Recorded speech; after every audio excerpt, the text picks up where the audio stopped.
नमस्कार दोस्तों, स्वागत है आपका एग्जाम बुक चैनल में। दोस्तों, इस वीडियो में मैं आपको बताने वाला हूं जीएस का जो क्वेश्चन पेपर है, प्रीवियस ईयर पेपर, उसके बारे में बताने वाला हूं। ये 14 तारीख का पेपर है आपका। ठीक है। देखिए दोस्तों, मैं आपको प्रीवियस ईयर पेपर इसलिए करा रहा हूं क्योंकि मैं आपको ये बताना चाहता हूं, बोर्ड की संस्थान जो है, वो जो एग्जाम करा रही है वो एक ही है, वो है भर्ती बोर्ड। और अगर किसी ने उस जो टेंडर के लिए जो अभी एक आपका एक पूरी पीडीएफ आई थी, नोटिस आया था, उसमें साफ लिखा हुआ है कि बोर्ड ही निर्देश देगा क्वेश्चन को सेट करने का, क्वेश्चन के किस तरीके का टफनेस होनी चाहिए, वो सब कुछ। ठीक है। किसी भी पेपर को, किसी भी एग्जाम को क्वालिफाई करने से पहले हम सबसे पहले ये देखते हैं कि प्रीवियस ईयर पेपर कैसा हुआ है। 2016 का पेपर भी सीबीटी में हुआ था, कंप्यूटर बेस्ड हुआ था। 2016 के पेपर में भी बहुत सारे सरप्राइज मिले थे, जैसे कि रीजनिंग में आपके कुछ क्वेश्चन ऐसे मिल गए थे जैसे मशीन इनपुट, या फिर आपका मैथ्स में परम्यूटेशन कॉम्बिनेशन, ऐसे टॉपिक जो नॉर्मल एग्जाम्स में नहीं आते हैं, वो टॉपिक्स मिले थे हमें। ठीक है।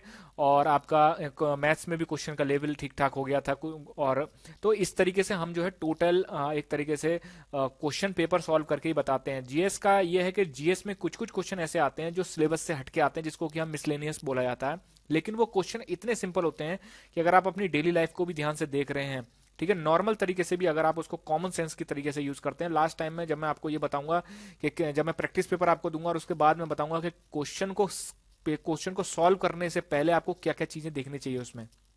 ठीक है। तो सबसे पहले देखते हैं हम, ये आपका सबसे पहला पेपर सेट। इसमें आपका पहला क्वेश्चन देखते हैं, 41वां क्वेश्चन जो है। ठीक है, क्योंकि 40 तक तो क्वेश्चन हिंदी के आए हैं। उसके बाद 41वां क्वेश्चन है छावनियां।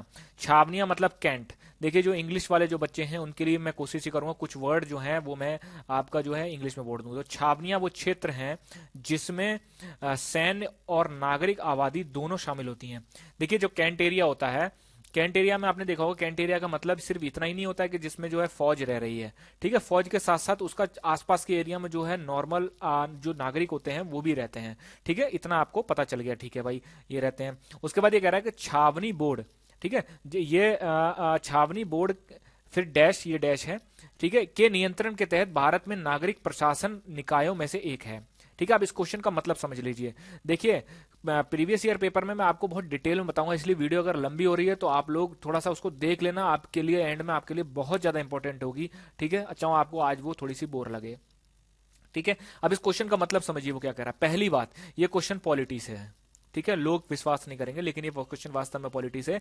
जब मैं आपको आगे बताऊंगा कि नगर पालिका, नगर निगम, नगर पंचायत, ये सब मैं बताऊंगा ना आपको, तब उसी में एक टॉपिक आता है ये। ठीक है, जिसमें कि छावनियां, बोर्ड के और ये बहुत सारी चीजें होती हैं, तब मैं आपको उसमें डिटेल में बताऊंगा कि ये होता क्या है। ठीक है, इसीलिए मैं कहता हूं पॉलिटी को डेप्थ में पढ़िए, पॉलिटी को अच्छे से पढ़िए। ठीक है। और पॉलिटी के कुछ टॉपिक, या पॉलिटी 90% ऐसी है जो कि समझने वाली है। आप सोचो कि बुक पढ़ के मैं वहां क्वालिफाई कर जाऊंगा। भाई, अगर आपका दिमाग अच्छा है, या फिर आपका जो आपको अपने ऊपर कॉन्फिडेंस है, तो आप समझ सकते हैं, क्योंकि पॉलिटी में बहुत सारी ऐसी चीजें जो कॉमन दिखती हैं लेकिन वो होती नहीं है। ठीक है, तो चलिए इस पे देखते हैं। तो दोस्तों, छावनियां जो होती हैं, छावनी बोर्ड जो होती हैं, ठीक है, वो आपका रक्षा मंत्रालय के अंदर में आती हैं। ये जितना भी जो भी इसका प्रशासनिक जो चीजें देखी जाती हैं वो रक्षा मंत्रालय के अंडर आती हैं। ठीक है। अब ये आ रहा है दूसरा, ये भाई सिंपल सा क्वेश्चन है। इसमें ये कह रहा है कि भाई इसका यातायात प्रतीक क्या है। अब यातायात प्रतीक का तोड़ क्या है, देखिए, आपके लिए एक मैं पीडीएफ भी दे दूंगा उसके लिए, और मैं कुछ चीजें आपको समझा भी दूंगा। क्योंकि यातायात प्रतीक में प्रॉब्लम क्या होती है, बहुत सारे प्रतीक ऐसे होते हैं जो कि कॉमन दिखते हैं देखने में। ठीक है। तो मैं आपको इसको अच्छे से बता दूंगा, पीडीएफ भी दे दूंगा, लेकिन मेरे ख्याल से आपको थोड़ी जल्दबाजी नहीं करनी चाहिए। बहुत सारे बच्चे मुझे कमेंट करते हैं, सर दे दो, सर ये वाला कम, वो पीडीएफ दे दो, वो वाला दे दो। भाई, धैर्य से आराम से करिए चीजें, आपके आप क्वालिफाई तो हो ही रहे हो, इतना अपने ऊपर कॉन्फिडेंस रखिए। ठीक है। तो 42 का जो आंसर है, वो इसका आंसर ये है कि भाई आगे गति जो है, ये देखिए, आगे दो गति अवरोध हैं। ये दिख रहे हैं ना आपको, एक गति अवरोध, दो गति अवरोध। ठीक है, गति अवरोध मतलब स्पीड ब्रेकर। स्पीड ब्रेकर जो है वो आपके हैं। ठीक है। 43 क्वेश्चन देखते हैं भाई। 43 क्वेश्चन है, निम्न में से कौन सा सूचना प्रदाता संरक्षण अधिनियम 2014 के संबंध में सही है। ठीक है। इसका जो ऑप्शन वो कह रहा है, देखिए, ये जो फॉर्म होती है ना क्वेश्चन पेपर देने की, ये आपका यूपी पीसीएस में होती है। यूपी पीसीएस में आपका इस तरीके से क्वेश्चन पेपर सेट करे जाते हैं।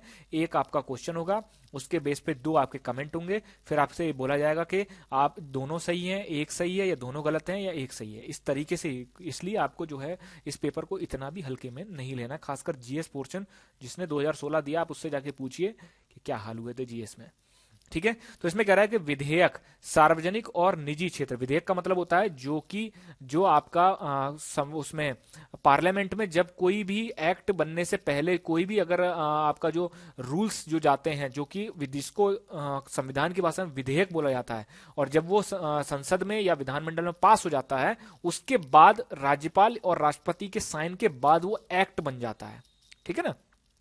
तो ये कह रहे हैं कि सूचना प्रदाता अधिनियम 2014 के संबंध में सही है। ये कह रहे हैं कि विधेयक जो है, ठीक है, सार्वजनिक और निजी क्षेत्र दोनों में भ्रष्टाचार के कृत्यों से संबंधित सूचना प्रदाता की सुरक्षा के लिए करने से संबंधित है।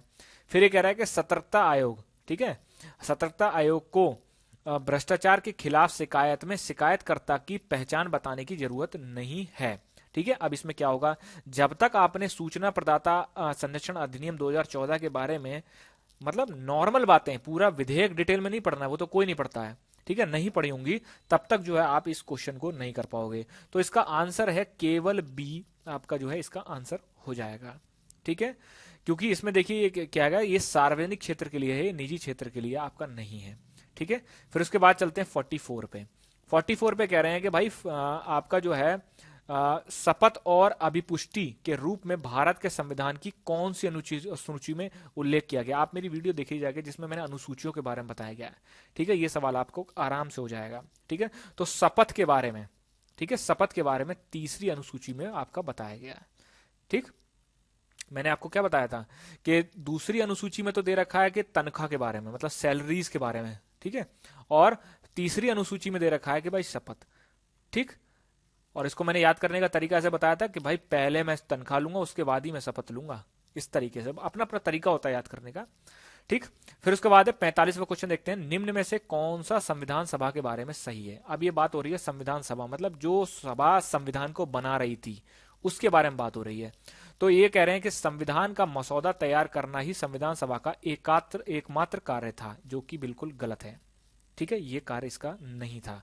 ठीक है, संविधान का मसौदा तैयार करना भी कार्य था, और दूसरा पूरे भारत को चलाने के लिए जो अधिनियम बनाए जा रहे थे, ठीक है, वो भी उसका काम था। कुछ समय के लिए वो संसद की तरह काम करती थी और कुछ समय के लिए वो संविधान सभा की तरह काम करती थी। ठीक है, वो डुअल इन नेचर थी। ठीक है, दूसरा कह रहा है कि एक बार जब संविधान अस्तित्व में आता है, संविधान सभा भंग कर दी जाती है। ठीक है, जो कि बिल्कुल ही आपका सही है। ठीक है भाई, संविधान बन गया, संविधान सभा को भंग कर दिया। 46, एक ऐसा सवाल है जो प्रश्नकाल में पूछा जाता है जब सदस्य को सदन में मौखिक उत्तर की आवश्यकता होती है, इसके परिणाम स्वरूप जिस पर पूरक प्रश्न पूछे जा सकते हैं। कितना बढ़िया क्वेश्चन है, जब संसद में आपको पढ़ाऊंगा। संसद में मैं आपको बता रहा हूं, संसद एक संविधान का ऐसा पार्ट है जिससे मैक्सिमम क्वेश्चन बनने के चांसेस रहते हैं, तो थोड़ी डिटेल में उसको पढ़ाऊंगा। ठीक है, तो इसमें इसका आंसर क्या होगा। ठीक है, इसका आंसर आपका हो जाएगा ए, तारांकित, मतलब स्टार्ड क्वेश्चंस उनको बोला जाता है, स्टार्ड क्वेश्चंस।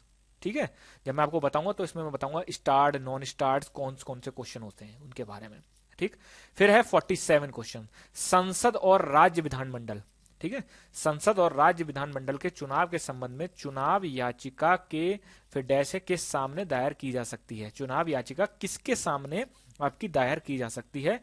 ठीक है, तो निर्वाचन। ठीक, इसका आंसर हो जाएगा आपका निर्वाचन।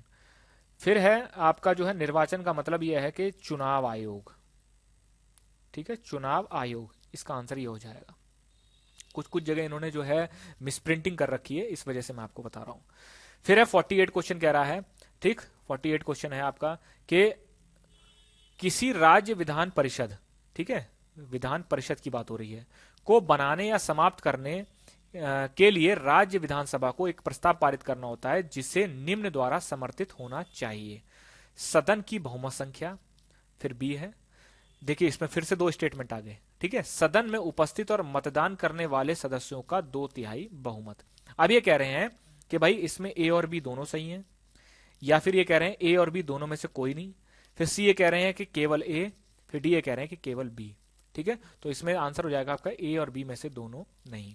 ठीक, अब जब मैं इसको आपको बताऊंगा कि राज्य विधानसभा को किस तरीके से बनाया जाता है, किस तरीके से भंग किया जाता है, तो उस समय मैं आपको जो है इसके बारे में डिटेल बताऊंगा।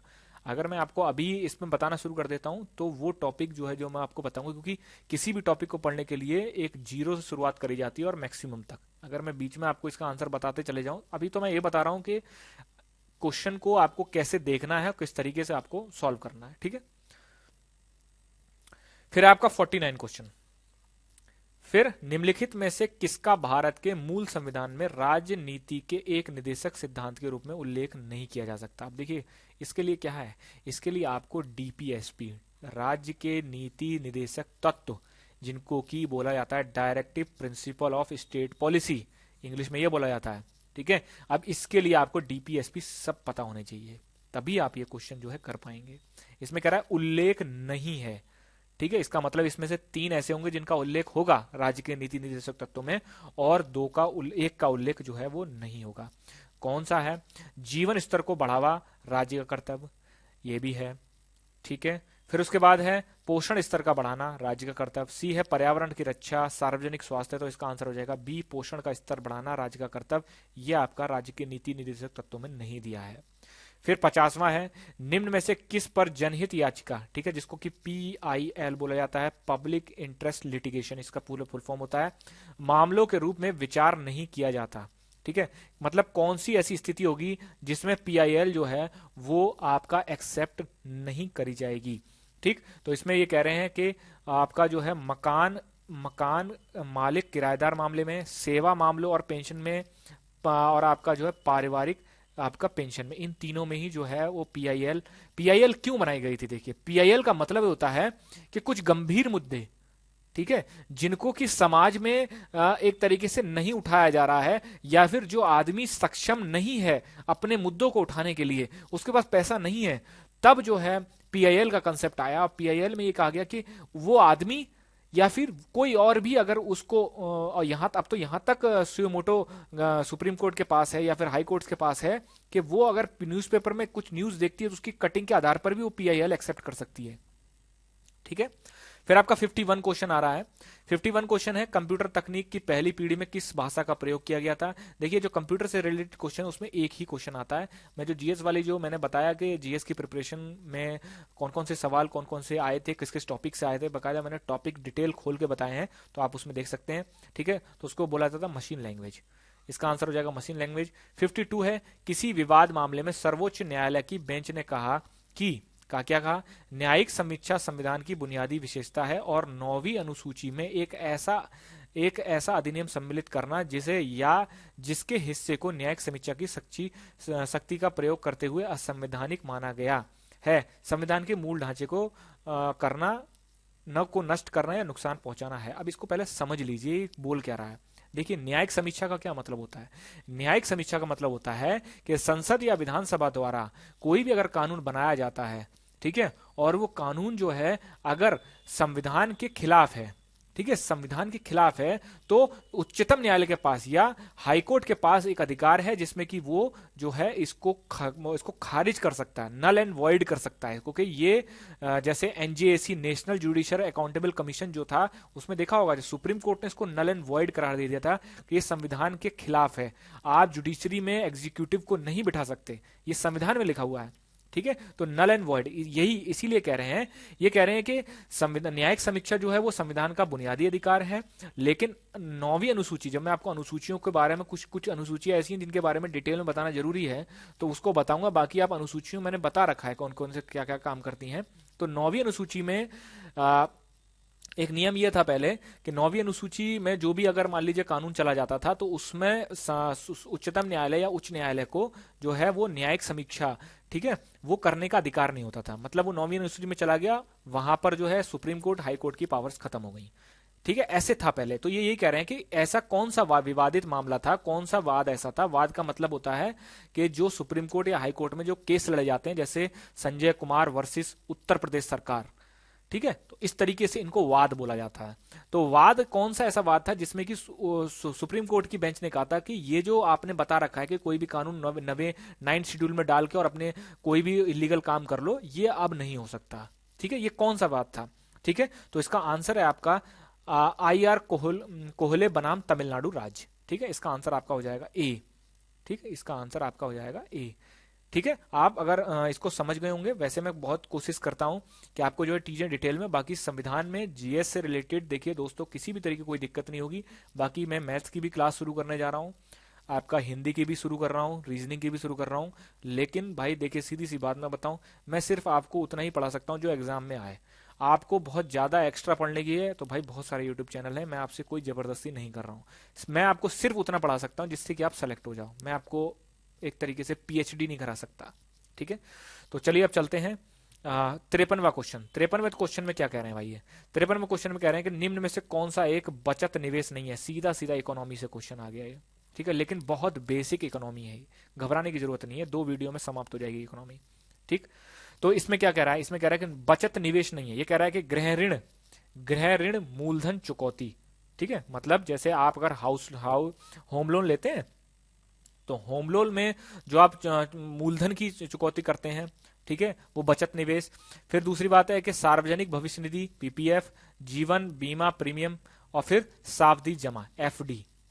ठीक है, तो इसमें इसका आंसर जो हो जाएगा आपका 53वें का आंसर है डी। ठीक, इसका सावधि जमा। फिर है कि उड़ी हमला जम्मू कश्मीर के राज्य में। देखिए ये आपका सीधा सीधा करंट से क्वेश्चन है, तो इसको आपको करने की जरूरत नहीं है। ठीक है, करंट का क्वेश्चन है, 2016 करंट है, उसी टाइम में हुआ था ये कांड, तो उसी इसीलिए उसको आपको दे दिया गया। 55वां क्वेश्चन, सीबीआई के संस्थापक निदेशक कौन थे। बहुत ही बढ़िया क्वेश्चन है, थोड़ा सा पुराना है लेकिन फैक्चुअल क्वेश्चन है, सीधा सीधा आपका जो है फैक्चुअल क्वेश्चन है। इसका है डीपी कोहली। डीपी कोहली जो थे वो सीबीआई के आपका जो है संस्थापक थे। 56वां क्वेश्चन है, निम्न में से कौन सा राज्य नीति निदेशक तत्व। फिर से देखिए डीपीएसपी पे आ गया क्वेश्चन। ठीक है, आप समझ रहे हैं ना, फिर से डीपीएसपी अभी ऊपर करके आए हैं हम।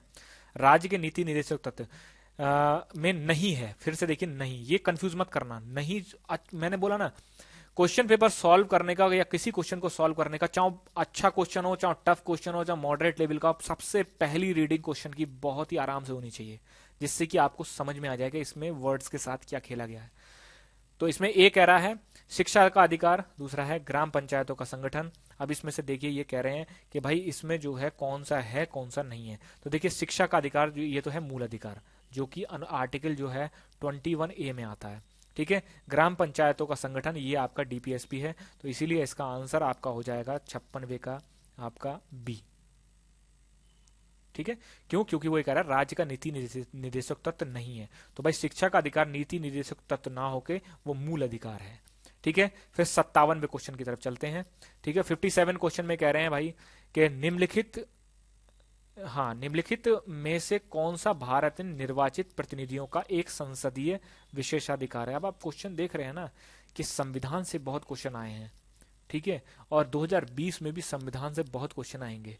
जिन बच्चों को ये लगता है कि संविधान से क्वेश्चन नहीं आएंगे, पैटर्न चेंज हो जाएगा, तो आप तैयारी करते जाइए, संविधान पूरा छोड़ के चले जाइए, फिर आप पेपर क्वालिफाई कर लेना।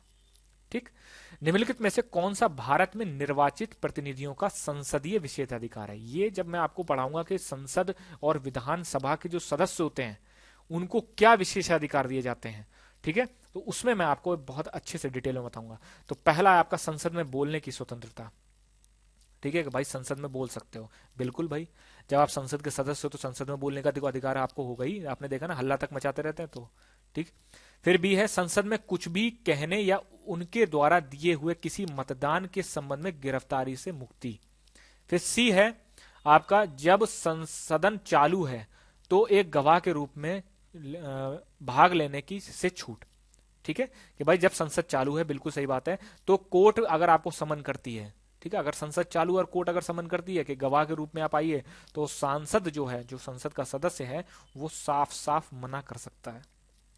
ठीक है, बी है संसद में कुछ भी कहने या उनके द्वारा दिए हुए किसी मतदान के संबंध में गिरफ्तारी से आपका जो है मुक्ति। ठीक है, तो इसका आंसर जो है आपका सी आंसर है, इसके तीनों होंगे कि भाई संसद में बोलने का भी अधिकार है, दूसरा है संसद में कुछ भी कहने या उनके द्वारा दिए हुए किसी मतदान के संबंध में गिरफ्तारी से मुक्ति। ठीक है, बिल्कुल मुक्ति होती है। और सी आपका सी है जब सदन चालू है तो गवाह के रूप में भाग लेने में से छूट। ठीक, 58 चलते हैं। निष्कर्ष बोतल, मतलब जो निष्कर्ष बोतल का मतलब ये होता है निष्कर्ष बोतल बनाने में मतलब जो क्रस्ट बोतल होती है ना, जिनको रिसाइकिल करने होते हैं, ठीक है, बनाने इस्तेमाल होने वाले पॉलीमर का क्या नाम है? निष्कर्ष बोतल बनाने में इस्तेमाल होने वाले आपका पॉलीमर का क्या नाम है? तो इसका नाम है ज्यादा घनत्व का पॉलीएथिलीन। ये आपका सीधे सीधे साइंस से क्वेश्चन आ रहा है, ठीक है। आप देखेंगे संविधान से सबसे ज्यादा क्वेश्चन है, साइंस, बायो और आपका हिस्ट्री, ज्योग्राफी। हिस्ट्री से तो अभी तक एक भी क्वेश्चन नहीं आया है, देखिए देखते जाइए आप। इसीलिए मैं आपसे कह रहा हूं कि आप जीएस वहां से पढ़िएगा जो जीएस के बारे में, उस पेपर के बारे में अच्छे से जानता हो, ठीक है। फिर 59 में क्वेश्चन पे चलते हैं। संविधान का वो कौन सा एकमात्र हिस्सा है जिसे पूरी तरह से हटा दिया गया है? ठीक है, कितना बढ़िया क्वेश्चन है। आपको इसमें से पार्ट पता होना चाहिए, पार्ट, ठीक है, कौन से पार्ट को हटाया गया, कौन से पार्ट को नहीं हटाया गया है, ठीक है। तो इसका आंसर है आपका सी, ठीक है, भाग 7 को जो है हटा दिया गया था। फिर है 60, हिमालय में पंगसन दर्रा मिलता है। पंगसन दर्रा कहाँ पे है? हिमालय में, ठीक है। तो यह अरुणाचल प्रदेश को म्यांमार से जो है जोड़ता है। जब ज्योग्राफी का मैं वीडियो ज्योग्राफी कराऊंगा, अभी मैंने ज्योग्राफी के लिए एक वीडियो डाली थी मैंने, जिसमें मैंने एशिया के मैप्स के बारे में बताया था। एशिया का मैप बता के मैंने उसको कंट्री के बारे में बताया था। कभी कभी पूछ लेता है कि इसराइल जो है, कि इसराइल के निम्न में से इसराइल जो है कंट्री है, उसके चारों तरफ कौन से देश हैं या कौन से देश नहीं लगते हैं, ऐसे क्वेश्चन आ सकते हैं, ठीक। फिर आपका 61 क्वेश्चन। 61 क्वेश्चन में आपसे कहा जा रहा है कि भाई निम्नलिखित में से कौन सा संगठन वैश्विक भूख सूचकांक, ठीक है, जारी करता है? देखिए कितना बढ़िया क्वेश्चन है, ठीक। इस तरीके के जो आपके जो बड़े बड़े जो सूचना है, वो सूचकांक होते हैं, ठीक, कि वर्ल्ड इकोनॉमिक रिपोर्ट, वर्ल्ड ये रिपोर्ट, तो बहुत सारे ऐसे होते हैं कि जो कि बड़े बड़े होते हैं। तो ये वैसे तो करंट अफेयर का है, लेकिन आपको जो है जब भी कोई इंडेक्स आता है तो उसके साथ जब मैं करंट अफेयर की वीडियो लूंगा तो उसमें मैं बताऊंगा, और एक वीडियो में पूरा पूरा आपको ये बता दूंगा कि कौन सा आपका जो है संगठन, कौन सी आपका जो है जो भी सूचकांक जो जारी करता है वो कौन कौन से जारी करता है, तो वो मैं आपको बता दूंगा। तो इसमें कह रहा है कि वैश्विक भूख सूचकांक जो है कौन जारी करता है? तो यह है अंतर्राष्ट्रीय खाद्य नीति अनुसंधान संस्थान, ठीक है।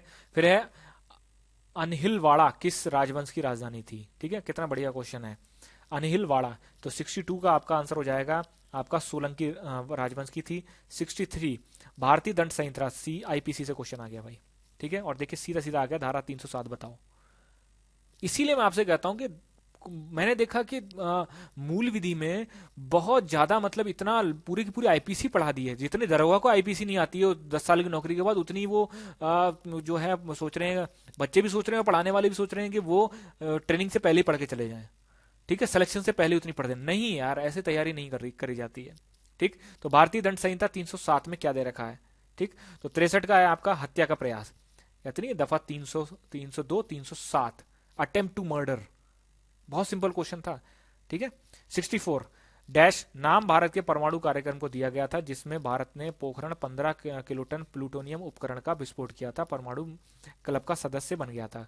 कितना बढ़िया क्वेश्चन है। और ये अगर आपने थोड़ा सा भी, एक जॉन अब्राहम की मूवी आई थी ना, ठीक है, पोखरण, उस पे भी अगर वो भी अब किसी ने देखी होगी तो वो ये क्वेश्चन ठीक करके आ जाएगा। तभी मैंने कहा ना, बहुत सारे क्वेश्चन जो है कॉमन सेंस वाले होते हैं। तो इसका था ऑपरेशन स्माइलिंग बुद्धा, ठीक। फिर कह रहे हैं कि 65 क्वेश्चन कह रहे हैं भैया, 65 क्वेश्चन में वे किसान जो तुरंत फसल ऋण चुकाते हैं उन्हें भारत सरकार द्वारा परसेंटेज, कितने परसेंटेज की दर अतिरिक्त ब्याज सहायता दी जाती है, मतलब कितने परसेंट उनको रिबेट और दी जाती है। तो 65 का ये आपका सीधा इकोनॉमी से क्वेश्चन है, ठीक है, 0.2% की उनको रिबेट दी जाती है। 66 है निम्नलिखित में से कौन सी एक रूपांतरित चट्टान है? जब मैं आपको बताऊंगा ज्योग्राफी में 3 तरीके की चट्टानें होती हैं, ठीक है, और अग्नेय, कायांतरित, ठीक है, और तीसरी होती है रूपांतरण, ठीक है।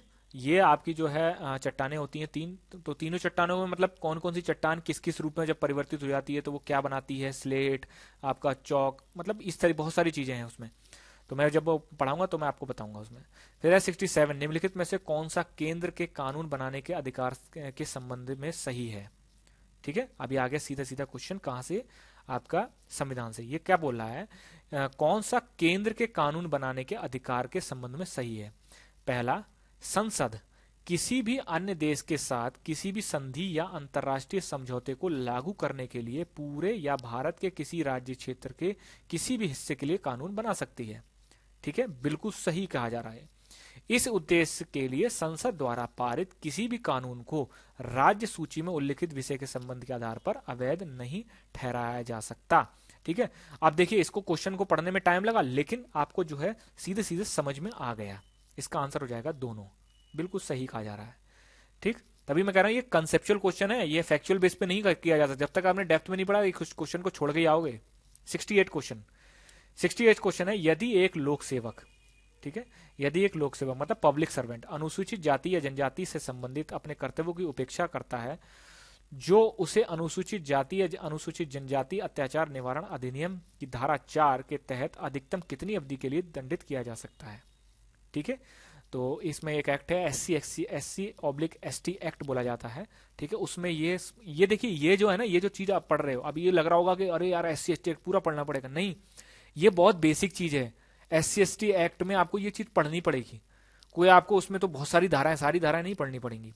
ठीक है, जब मैं आपको मूल विधि बताऊंगा, पढ़ाऊंगा, तब आपको डिटेल में समझ में आ जाएगा कि क्या मैं बोलना चाह रहा था। ठीक है, तो 68 का आंसर हो जाएगा आपका सी, 12 महीने की जो है उसको अधिकतम सजा हो सकती है। 69 कह रहा है भारतीय पुलिस सेवा IPS के लिए संवर्ग नियंत्रित करने वाला प्राधिकरण कौन सा है। ठीक है, तो IPS के लिए जो करता है वो IPS और जो कैडर होता है वो गृह मंत्रालय के अंडर आता है।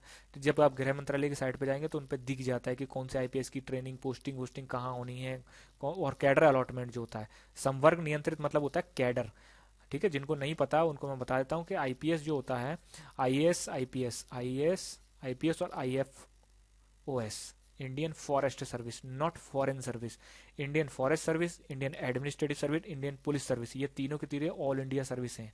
ठीक है, AIS ऑल इंडिया सर्विसेज हैं। ठीक है, IPS के कैडर अलॉटमेंट, कैडर का मतलब ये होता है कि अगर मान लीजिए कोई बच्चा सेलेक्ट होता है UPSC के एग्जाम में और वो उत्तर प्रदेश का रहने वाला है और वो ट्रेनिंग पे जाता है, तो गृह मंत्रालय उसको बताता है कि आपको कौन से कैडर में जानते हैं। ये कैडर का मतलब, मान लीजिए कोई स्टेट, जैसे आपको मध्य प्रदेश मिल सकता है, जो गुजरात कैडर मिल सकता है, तो आपकी पूरी सर्विस जो है गुजरात में ही आपकी जो है बीतेगी। ठीक, तो गृह मंत्रालय का अंडर होता है। 17वां क्वेश्चन है, भारत में आबादित मार्ग से खुदरा क्षेत्र में प्रत्यक्ष विदेशी निवेश, ठीक है, में अनुमेय सीमा कितने प्रतिशत है। मतलब ये कह रहा है कि जो रिटेल जो होता है, खुदरा क्षेत्र मतलब रिटेल सेक्टर में FDI, रिटेल सेक्टर में FDI आबादित मार्ग का मतलब होता है ऑटोमेटिक रूट। ठीक है, ऑटोमेटिक रूट कितने परसेंट है। ठीक, तो इसका आंसर है आपका D, 100%। फिर है 71, निम्नलिखित में से कौन से निकाय सूचना का अधिकार के दायरे में आते हैं। ठीक है, कौन से निकाय आपके सूचना के दायरे में आते हैं। पहला है स्वापक नियंत्रण ब्यूरो, देखिए कितना बढ़िया दे रखा है, लेकिन इसका आंसर है नारकोटिक्स कंट्रोल ब्यूरो। ठीक है, दूसरा है प्रवर्तक निदेशालय, एनफोर्समेंट डिपार्टमेंट, अनुसंधान विशेष विश्लेषण स्कंद, ये भैया मुझे भी नहीं पता क्या है इसका। ठीक है, तो 71 का इसका इंग्लिश में देखना पड़ेगा। तो आपका जो 71 का इसका आंसर है वो हो जाएगा A। ठीक है, ED जो है वो आपका RTI के अंदर नहीं आती। ठीक है, ईडी आपके, क्योंकि ईडी में कुछ ऐसी चीजें होती हैं जो राष्ट्रीय सुरक्षा के लिए जरूरी हैं, और सूचना का अधिकार अधिनियम में साफ लिखा हुआ है कि आप उनके लिए RTI नहीं मांग सकते, जो कि आपका जो है क्या नाम है, राष्ट्रीय सुरक्षा के लिए अति महत्वपूर्ण संस्थान है। भाई कोई ऐसे मांगने लग जाएगा भाई CBI क्या काम कर रही है, IB क्या काम कर रही है, ऐसे नहीं हो सकता। ठीक है, 72वां क्वेश्चन है, वह कौन सा पुरस्कार है जो उन व्यक्तियों और संस्थानों को पर्यावरण और वन मंत्रालय द्वारा दिया जाता है जिन्होंने वनीकरण और बंजर भूमि विकास के क्षेत्र में अग्रणी काम किया। सीधा सीधा क्वेश्चन है ये, इसमें कोई मतलब सोचने समझने की जरूरत नहीं है। यह है इंदिरा प्रियदर्शनी वृक्ष मित्र पुरस्कार। ठीक है, उस समय करंट अफेयर में रहा था, इस वजह से क्वेश्चन दे दिया, नहीं तो आप ये हो जाए कि अब तो यार पुरस्कार भी रटने पड़ेंगे, ऐसा कुछ नहीं। उस समय करंट अफेयर में रहा था ये क्वेश्चन, इस वजह से उन्होंने ये नहीं पूछा कि, मैं बोल रहा हूँ ना बहुत स्मार्ट वर्क किया इसमें, उन्होंने ये नहीं पूछा कि कौन सा पुरस्कार है, जैसे नॉर्मल लोग सोचते हैं कि हाँ यही आएगा। उन्होंने ये पूछा कि भाई उसका नाम क्या है, कौन देता है, ऐसे भी दे सकते हैं वो। ठीक है, फिर आपका 73, फिर है कि एक दुर्भावनापूर्ण कार्यक्रम है जो उस समय निष्पादित होता है जब एक निश्चित मानदंड पूरा किया जाता है या एक निश्चित फाइल तक पहुंचाया जाता है, जब एक निश्चित कुंजी संयोजित को दबाया जाता है। ये आपका जो है कंप्यूटर से रिलेटेड क्वेश्चन है, लेकिन इसको इंग्लिश वर्जन में अगर आप पढ़ेंगे तो ज़्यादा बेटर होगा। ठीक है, जो बच्चे सोच रहे हैं हमें इंग्लिश हमारी कमज़ोर है, ऐसे क्वेश्चनों को आप इंग्लिश में देख के ही आप समझ सकते हैं कि क्या क्या बोल रहा है। ठीक है, तो इसका आंसर हो जाएगा लॉजिक हैक। ठीक है, ये देखिए साफ बोला ना, दुर्भावनापूर्ण कार्यक्रम।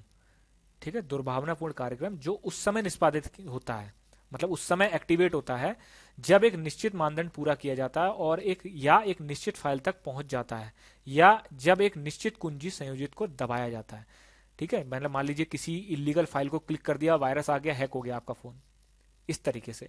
74 है, कोलकाता में धर्म सभा की स्थापना किसने की थी? ठीक है, धर्म सभा जो थी कोलकाता में, उसकी स्थापना किसने की थी? तो ये थे हेनरी विवियन डेरोजियो। ये गलत लिखा हुआ, इसका ये है हेनरी विवियन डेरोजियो। ठीक है। फिर है 75वां, कौन से संगठन ने एक आजीविका संसाधन के रूप में भूमि और जंगलों पर लोगों के नियंत्रण पर ध्यान केंद्रित किया और 2007 में बैनर जनादेश और 2012 में जन सत्याग्रह के तहत पदयात्रा आयोजित की थी? ठीक है, ये देखिए, इस तरीके जो क्वेश्चन होते हैं ना, ये होते हैं मिसलेनियस के। ठीक, ये क्वेश्चन आपको ना तो आपने कभी पढ़े होंगे, ना आपने कभी सुने होंगे, तो या तो इनको छोड़ के आओ, छोड़ के नहीं आना है तो इनमें भाई तुक्का लगा के आओ। मैं जो बात है वो मैं क्लियर बोल रहा हूँ, मैं ये नहीं कह सकता कि हाँ मैं इसको भी मैं ही करा दूंगा। ठीक है, जो भाई क्लियर है वो क्लियर है। ठीक, इस तरह के क्वेश्चन होते हैं जो उलझुल होते हैं, जिनको बोर्ड जानबूझ के डालता है। या तो आप इनको छोड़ें या इन्हें गलत करें, नेगेटिव मार्किंग नहीं है तो आप इनको करके भी आ सकते हैं। ठीक, तो 75 का इसमें है एकता परिषद, इसका आंसर जो है वो आपका हो जाएगा एकता परिषद। फिर है 76 में कह रहे हैं भाई ये कि शहरों में भूमिगत मिट्टी के प्रदूषण, ठीक है, शहरों में भूमिगत मिट्टी के प्रदूषण का सबसे बड़ा कारण कौन सा होता है? ये आपका आ रहा है क्वेश्चन एनवायरमेंट से। ठीक है, एनवायरमेंट से क्वेश्चन आ रहा है। तो इसमें है, ये कह रहे हैं कि भूमिगत मिट्टी के जो प्रदूषण होता है, जो भूमिगत मतलब अंडरग्राउंड वाटर जो होता है, ठीक है, अंडरग्राउंड वाटर या अंडरग्राउंड जो भी मिट्टी के प्रदूषण होते हैं वो किसके कारण होता है? ठीक, तो इसका आंसर हो जाएगा आपका कैडमियम। ठीक है, कैडमियम के कारण होता है। ये एनवायरमेंट से रिलेटेड क्वेश्चन है। 77, चीन में बनी विश्व की सबसे बड़ी रेडियो दूरबीन का उपनाम क्या है? ठीक है, ये करंट अफेयर में क्वेश्चन था, इससे घबराने की कोई जरूरत नहीं है, तियानयान इसका नाम था। ठीक, 78, निम्नलिखित में से कौन सा मद मद मतलब होता है सब्जेक्ट, ठीक है, कौन सा सब्जेक्ट या कौन सा विषय राज्य सूची, सीधा संविधान से क्वेश्चन। 3 तरीके की सूची मैंने आपको बताई थी, राज्य सूची, ठीक, और संघ सूची और समवर्ती सूची। ठीक है, इन तीनों के आपको जो जो चीजें, इसमें बहुत सारे सब्जेक्ट हैं लेकिन जो जो मैं बताऊं आपको वो आपको याद करके जाने हैं। अब ये जो सूची वाला क्वेश्चन है ना, ये हर सेट में आया, एक एक क्वेश्चन, दो क्वेश्चन, एक क्वेश्चन, दो क्वेश्चन आए। अभी कह रहा है कि मध्य सूची का, राज्य सूची का जो है वो हिस्सा है। ठीक, जैसे न्याय और न्यायसी, जंगली जानवर और पक्षियों का संरक्षण, तो ये समवर्ती सूची में है। सामाजिक सुरक्षा और सामाजिक बीमा, भारत में तीर्थ, ये आपका जो है राज्य सूची में आता है। 79, अंडे की सफेदी में मौजूद प्रोटीन को विटामिन B7 के अवशोषण को रोकता है, वह दिए गए विकल्पों में से कौन सा है? ये कह रहा है कि अंडे की सफेदी में मौजूद प्रोटीन, कौन सा प्रोटीन है जो विटामिन B7 के अवशोषण को रोकता है, दिए गए विकल्पों में से वो कौन सा है? तो एल्बुमिन। ठीक है, ये आपका साइंस में आपका बायो से रिलेटेड क्वेश्चन है। ठीक है, फिर है आपका 80 क्वेश्चन। 80th क्वेश्चन क्या कह रहे हैं भाई? 80th क्वेश्चन में ये कह रहे हैं कि सरकारी खर्च के स्रोत कौन से हैं? जो सरकारी खर्च है इसके स्रोत, ये इकोनॉमी से रिलेटेड क्वेश्चन है। ठीक है, यह है घाटे की वित्त व्यवस्था और कर में बढ़ोतरी, ऋण का विस्तार। दूसरा है ब्याज दर में बढ़ोतरी। तीसरा है ब्याज दर में, फिर देखिए बढ़ोतरी लिख दिया, इसमें होगा ब्याज दर में कमी। ठीक है, मैं कह रहा हूँ ना, इसमें बहुत सारे आंसर भी इन्होंने जो है गलत दे रखे थे, बहुत सारे क्वेश्चन में भी इन्होंने जो है थोड़ा सा गड़बड़ी करी है। राजनीतिक माहौल में आपका जो है परिवर्तन, इसमें होगा ब्याज दर में बढ़ोतरी होगी, तब जो है सरकारी खर्च के स्रोत कौन से हैं? तो ब्याज दर में आपका बढ़ोतरी। तो दोस्तों ये 80 क्वेश्चन थे। अब मैं जो है कल या परसों में दोबारा आऊंगा जीएस के लिए। मैं मेनली मेरा ये कंसर्न ये है कि आपको जीएस के पेपर सारे सॉल्व करा दिए जाएं। मैं मैथ्स के भी आपके पेपर सॉल्व करा रहा हूँ, और उसमें मैं आपको जो है बस, अगर आपको अच्छा लगे मैथ का जो सॉल्यूशन है वगैरह है, तो आप अगर बताएंगे तो हम मैथ को टॉपिक वाइज टॉपिक कराना भी शुरू कर देंगे। ठीक है, हिंदी के लेक्चर भी आपके तैयार हो रहे हैं, कोई दिक्कत नहीं है। जीएस का जो है मेनली, जीएस में मैं आपको इसलिए सॉल्व करा रहा हूँ, आपको ये पता रहे कि क्वेश्चन कहाँ से आ रहा है और क्वेश्चन को सॉल्व कैसे करते हैं। टॉपिक तो मैं आपको पढ़ाता ही रहूंगा मैं।